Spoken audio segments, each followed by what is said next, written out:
আসসালামু আলাইকুম রহমতুল্লাহ। আবারও নতুন আরেকটা ভিডিও নিয়ে আসছি।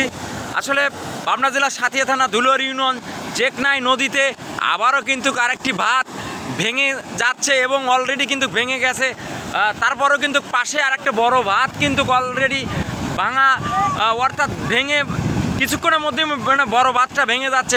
কারণ ভারী বৃষ্টির কারণে কিন্তু এতটাই প্রাণীর স্রাব, আসলে ভাষায় প্রকাশ করতে পারবো না। ওই সাইডে কিন্তু অনেক পানি জমি আছে। এই পাশে কিন্তু দেখেন ভাত, অর্থাৎ ভাত আর পানি ছোঁয়া ছোঁয়া, তার পাশে কিন্তু ওই জায়গাটা ভেঙে গেছে। আর একটা বিশেষ করে ওই সাইডে একটা বাঁধ, বিশাল একটি বাঁধ আছে, ও বাঁধটাও মনে হয় কিছুক্ষণের মধ্যেই ভেঙে যাবে। তো দর্শক, আমি এভাবেই কিন্তু ভিডিওগুলি ধারণ করার চেষ্টা করছি। চেকনাই নদীতে যে খননের কাজ চলছে পানি নিষ্কাশনের জন্য, সেই বাঁধটা কিন্তু এখানে বাঁধ দিয়ে কিন্তু অলরেডি এ সাইডে কাটা শেষ, এ সাইডেও কাটা শেষ।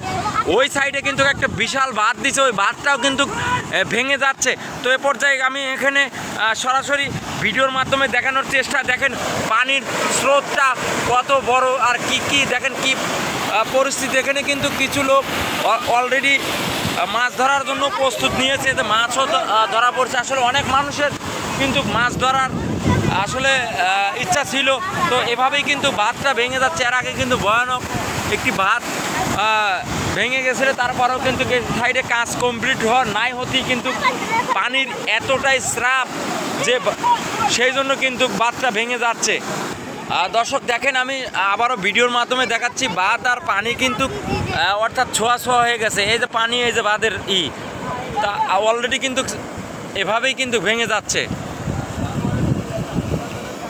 আসলে আপনারা জানেন যে পানি নিষ্কাশনের জন্য সেনাবাহিনীর অধীনে যে বাঁধটা নির্মাণ করেছে, বাঁধটা কিন্তু অনেক সুন্দরভাবে কাজটা কমপ্লিট হয়েছে। তারপরেও কিন্তু হঠাৎ করে বাঁধটা ভেঙে যাচ্ছে ভারী বৃষ্টির কারণে।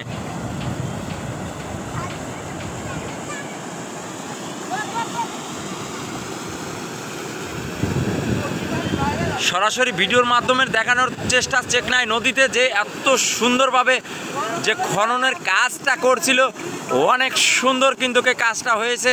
তারপরে কিন্তু কাজ শেষ না হতেই ভারী বৃষ্টির কারণে পানির এতটাই চাপ যে আরেকটি বড় বাঁধ কিন্তু কিছুক্ষণের মধ্যেই ভেঙে যাবে।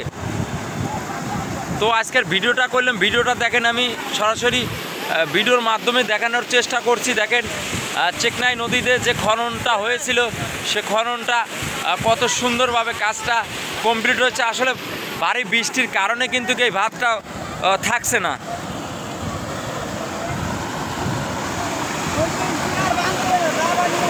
দেখেন কিভাবে পানির স্রোতটা, এভাবেই কিন্তু বাঁধটা ভেঙে যাচ্ছে। দেখেন